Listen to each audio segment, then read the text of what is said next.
如果有一天你用尽一生积累的所有东西，在几分钟之内彻底消失，你会怎么办？不是比喻，是真的一无所有。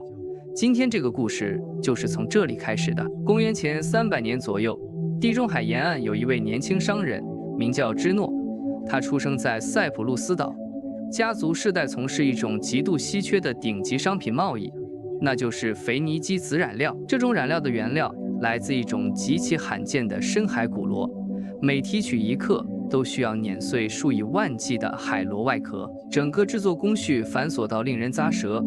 成品的价格甚至比同等重量的黄金还要昂贵。腓尼基紫是当时整个地中海世界的权力象征，只有各国皇室与顶级贵族才能穿戴。芝诺那一年正值壮年，事业如日中天，野心勃发。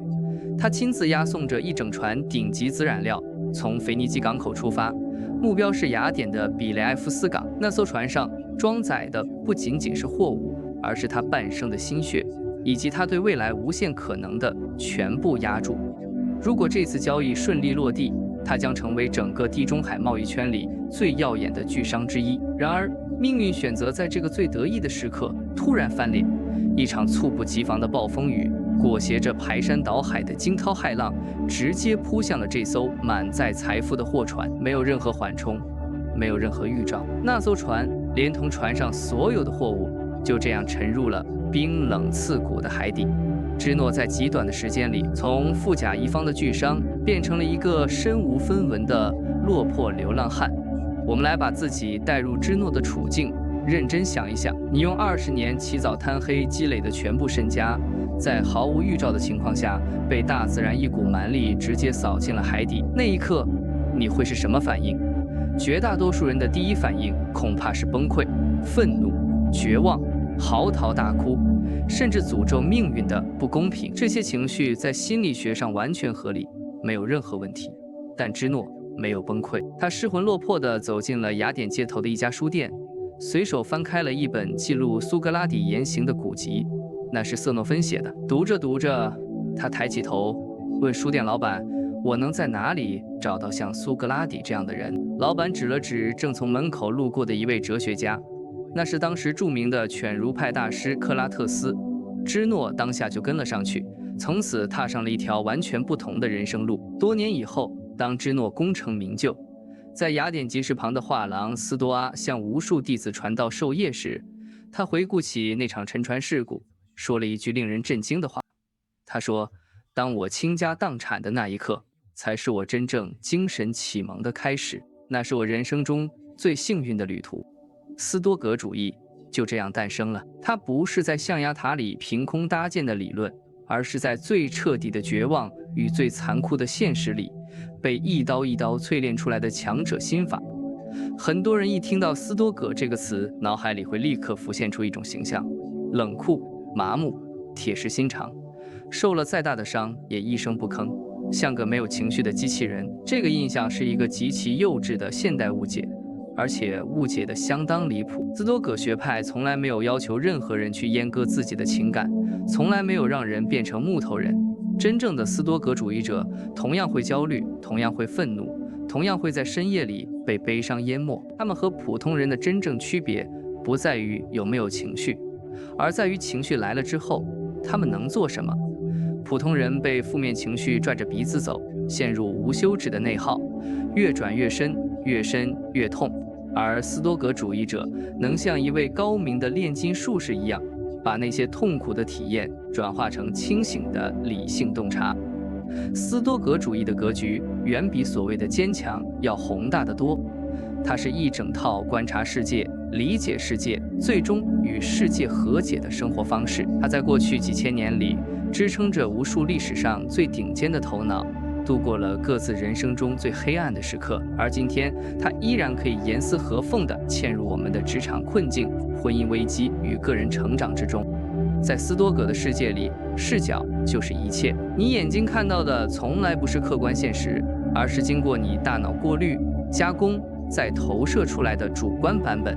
理解了这一点，你就拿到了通往精神自由的第一把钥匙。斯多葛哲学有一个与其他哲学流派截然不同的气质。古希腊的柏拉图学院亚里士多德的逍遥学派基本上都是贵族圈子里的高墙游戏，穷人进不去，女人更不被允许靠近。但斯多葛学派不一样，因为芝诺当初就是在雅典集市旁的公共走廊里公开讲学，任何路过的人，不管是商人、奴隶、士兵还是市井小民，都可以驻足聆听。这一个细节决定了斯多葛哲学骨子里的平民底色。先贤们坚定地相信，这套关于生存与精神解脱的知识能够造福每一个人。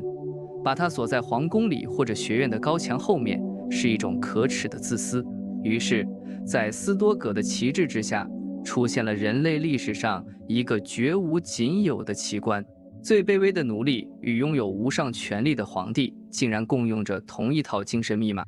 我们来看3个人。第一个是艾比克泰德，他的名字在古希腊语里的字面意思就是被获得的东西，也就是说，他一出生就是别人的财产。他是个奴隶，身体残疾，一条腿曾被残暴的主人活生生打断，但他在精神上获得了连罗马贵族都嫉妒的那种彻底自由。第二个是塞内卡，他是罗马帝国最顶尖的政治家、剧作家，同时也是富可敌国的巨商。他坐在权力最核心的位置上，每天都要在暴君尼禄的刀刃旁谨慎起舞，随时可能人头落地。第3个是马可·奥勒留，罗马帝国历史上最伟大的皇帝之一，统治着当时已知世界的半壁江山。他拥有至高无上的绝对权力，却在边境军营的漫漫长夜里独自写下了那部反省内心的沉思录。一个奴隶，一个富商，一个皇帝，他们身处的阶层天差地别，但他们面临的精神困境本质上完全一样。这种巨大的身份反差，恰恰证明了斯多葛主义最核心的普适性。无论你站在社会的哪一个位置，它都是你最坚固的内在铠甲。值得一提的是，早期斯多葛主义者还留下了一个超越时代的遗产。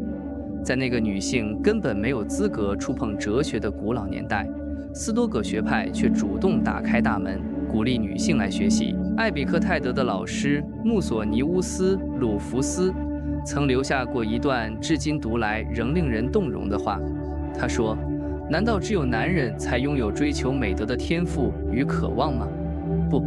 女性同样如此。女性对高尚行为所感到的欣慰，对不义之举所展现的鄙视，丝毫不亚于男性。既然如此，凭什么只有男人可以去探寻更好的活法，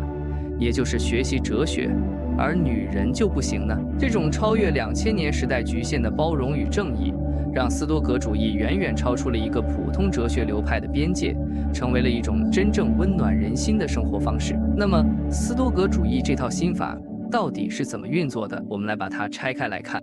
我们为什么常常感到痛苦？大多数人会说，因为倒霉事儿发生在了我身上啊。但斯多葛主义撕开了这个答案背后的遮羞布，它指出了一个赤裸裸的真相：我们感到痛苦，往往不只是因为坏事发生了，而是因为意料之外的坏事发生了。来打个比方，下雨这件事，客观上对农作物有益，能调节气温，是大自然正常运转的一部分。但如果今天你出门没带伞，突然被一场大雨浇成落汤鸡，那个体验绝对谈不上愉快。然而，你会坐在马路牙子上嚎啕大哭吗？你不会，你顶多嘟囔几声，转身找个屋檐躲一躲。为什么？因为你从小到大早就建立了对下雨这件事的理性预期。你知道它随时可能发生，你知道人类无法控制天气，你也知道暴雨终究会停，太阳迟早会重新出来。斯多葛学派告诉我们，对待生活中的所有灾难、背叛与失败，都应该秉持对待夏日阵雨一样的心态。这就是著名的斯多葛必修课——预想之恶，拉丁文叫做 Premeditatio Malorum。这个练习说起来简单，但很多人一开始都会觉得别扭，因为我们从小被教导要乐观，要正向思考，要相信好事会发生。但斯多葛主义说，这不够。预想之恶不是让你变成一个终日惶恐的悲观主义者，而是让你在事情发生之前，主动在脑海中演练最坏的结局。每天清晨睁开眼，就在心里轻声对自己说，今天我可能会遇到刁蛮的人，可能会被误解，可能会遭遇项目失败，甚至可能面对突如其来的离别。当你已经在脑海里把最坏的图景演练了一遍，并在心理上为它做好了准备，那么当现实的耳光真正扇来的时候，你就不会被彻底击垮。为了进一步强化这种心理免疫力，斯多葛学派还发明了一套更硬核的日常行为练习，叫做自愿不适，英文是 voluntary discomfort。塞内卡曾建议他的朋友每隔一段时间就主动挑出几天，穿上最粗糙的衣服，吃最廉价甚至难以下咽的食物，甚至直接躺在厨房冰冷的地板上过夜，然后认真问问自己，这就是我平时怕得要死的那种艰苦生活？就这，在当今这个被消费主义狂轰滥炸的时代，广告商每天都在向我们灌输，如果你没有豪车，没有大房子，没有精致的外貌，你就永远与幸福绝缘。这个时候，自愿不是练习，比以往任何时候都更像一剂清醒剂。试着在某个周末关掉空调，冲一个冷水澡，或者连续几天不点外卖，只吃最简单的水煮食物。这个练习会让你在身体的真实感受里明白一件事：无论现实变得多么艰难，只要你的心态没有崩，你就能活下去，而且能活得很好。通过主动去承受这些微小的不适，你在无形中为自己未来可能遭遇的重大不幸提前锻造出了一副坚不可摧的精神防弹衣。我们来到这个世界的时候，每个人都是一张白纸，在成长的过程中，家庭、学校和整个社会会源源不断地向我们灌输各种价值观与评判标准。但问题在于，这3个渠道传递的信息往往充满了功利与扭曲。如果我们毫无保留地把这些外界的世俗标准全部内化为自己的追求，就会在不知不觉中给自己套上一副沉重的枷锁。你会产生大量不切实际的期待，而这些期待迟早会换来无止境的失望、焦虑与幻灭。斯多葛学派给出的解药是把所有注意力彻底收回到自我提升上。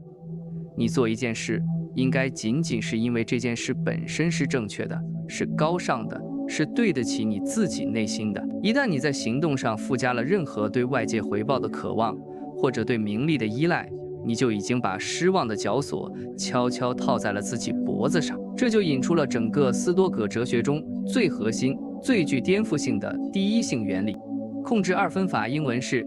The Dichotomy of Control。艾比克泰德在他那本薄薄的手册开篇第一句，就用极为精炼的语言道出了这个真理。他说，世间的事物有些是我们自己能控制的，有些是我们在客观上根本无法控制的。人生的首要任务就是把这2件事清清楚楚地剥离开来，然后坦然地告诉自己，那是外部的事，与我无关，而我当下能做出的选择才是我真正的战场。斯多葛学派要求我们练就一双火眼金睛，随时在生活中划出这条线。什么是你能控制的？你的判断、你的意志、你的行动，你面对事件时选择如何回应的那一刻。什么是你无法控制的？别人的看法、天气的变化、市场的走势、他人的情绪，还有命运随时可能甩来的那记耳光。你绝不能把自我价值的根系扎在那些可以在一夜之间被夺走的沙滩上，你必须把它死死地扎在你能掌控的礁石里。豪车会有报废的一天，房产可能在一场金融危机里化为泡影，再甜蜜的婚姻也会在各种不可预测的变数面前显露出它的脆弱。那些看似免费赠送给你的世俗享受，背后都标注着昂贵的隐藏代价，那就是对你物理空间与精神空间的双重蚕食。正如塞内卡在一封信里写下的那句话，学会以极简的资源生活，你的生命里才能腾出足够的空间去承载那些真正重要的事物。真正的斯多葛主义者绝不把幸福寄托在任何可以被外力剥夺的东西上，他们把幸福死死锁定在人类最核心的内在价值上。无论生活朝你扔过来的是滔天的富贵，还是致命的泥潭，你都要竭尽全力保持一颗清醒的头脑，因为归根结底，这个世界上绝大多数事情的走向，你连一丁点儿都左右不了。但你唯一能够100%掌控的，是你对这些事情所做出的回应。斯多葛哲学的底层支柱由4大核心美德牢牢撑起。第一是智慧 （wisdom）。在斯多葛的语境里，智慧有极其具体的定义，那就是能够一眼看穿哪些事是可控的，哪些事是不可控的，并拥有在任何突发灾难面前清醒选择自己回应方式的能力。著名心理学家维克多·弗兰克尔曾留下过一句传遍全球的名言：在刺激与回应之间存在着一段空间，就在那段小小的空间里，孕育着我们选择如何回应的绝对权利，而我们的成长与自由就取决于我们如何运用这段空间。第二是勇气 ，courage。斯多葛的勇气可以压缩成6个字：坚守与克制 ，persist and resist。坚守住内心的原则与高尚的品格，在命运的狂风中绝不低头。同时，死死克制住那些企图把你拉入深渊的原始本能冲动。第三是节制 （temperance），凡事皆有度，用更少的资源办更大的事，用最凝练的语言传达最深邃的思想。当现代社会的巨头们为了财富榜上多几个零争得头破血流时，斯多葛主义者冷眼旁观。他们相信，财富真正的边界是满足基本生存需求，然后再往上增添一点点足够享受生活的尺度，仅此而已。超出这个边界的不是你拥有了财富，而是财富开始奴役你了。第四是正义 （justice）。在4大美德中，正义被奉为重德之冠。它清晰地指出，任何人都不应该去伤害另一个人，因为从宇宙的理性来看，我们每个人生来就是为了彼此而存在的。我们活着的终极目的是向这个世界与他人行善，而不是只顾自己那1亩3分地。如果你觉得2000年前古罗马的哲学离今天的生活太过遥远，那你可能还不知道一件事：在当今的临床心理学与精神病学领域，斯多葛主义堪称整个现代认知疗法的骨架与灵魂。其中最著名的2个分支，一个是合理情绪行为疗法，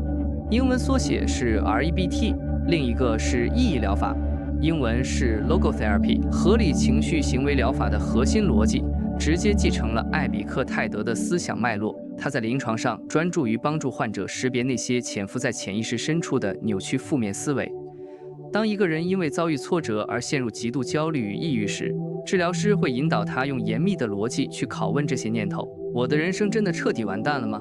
别人一个异样的眼神真的能定义我的全部价值吗？当你顺着逻辑的线索一路追下去，往往会恍然大悟，原来折磨了你大半年的那些绝望念头，绝大多数都是毫无事实根据的思想幻觉。一旦把这层遮羞布扯掉，你就能用更健康、更有建设性的理性信念去重新布线大脑的回路。意义疗法则由维克多·弗兰克尔亲自创立，而他创立这套疗法的地方是奥斯维辛集中营。他在那段惨绝人寰的岁月里，亲身验证了斯多葛派的核心假设：人类最根本的驱动力是寻找生命的意义与目的。哪怕身处人类历史上最黑暗的极端境地，只要你在内心深处仍然相信自己还有一个尚未完成的使命，你就能在灵魂最深处保持源源不断的生命动力。当然，我们心里都清楚，这一切听起来热血沸腾，但真正做起来却是关山重重。这是一个漫长而有时候令人沮丧的自我重塑过程。你的大脑已经习惯了旧有的应激模式，想要改变它，你必须像一个认真的程序员一样，亲手去重写自己的底层思维代码，剔除那些陈旧腐烂的内耗逻辑，一点一点迎来更清醒、更刚毅的思维方式。这个过程没有捷径，但它有一个起点，那就是每天在细节里践行价值主权的回归。通过把自我价值的定义权死死限制在那些你能够真正掌控的事情上，你会渐渐发现自己对那些无法控制的纷纷扰扰已经不再有执念了。从那一刻起，你才真正拿回了生命的主动权，走向一种更坦然、更充实、更豁达的生命状态。斯多葛主义像一艘做工极其扎实的破冰船，它不会帮你消灭海面上的暴风雨，但它能护送着你穿越过去与当下的重重精神风暴，驶向一片更平静、更有力量的水域。而退一万步说，如果未来某一天，我们这艘命运之船真的不幸遭遇了不可抗拒的灭顶之灾，我们被现实的大浪彻底掀翻，沉入海底，我们也完全可以在闭上双眼的那一刹那，获得一种大彻大悟的终极平静。因为你可以自豪地对自己说，在这个荒诞不经、充满意外的世界上，我毫无遗憾地践行了高尚的品格，我轰轰烈烈地活过了一生。虽然这一生并没有像我最初预期的那么漫长，请永远在心底记住那句古老的箴言：万物皆有终结，唯有你的灵魂可以坚不可摧。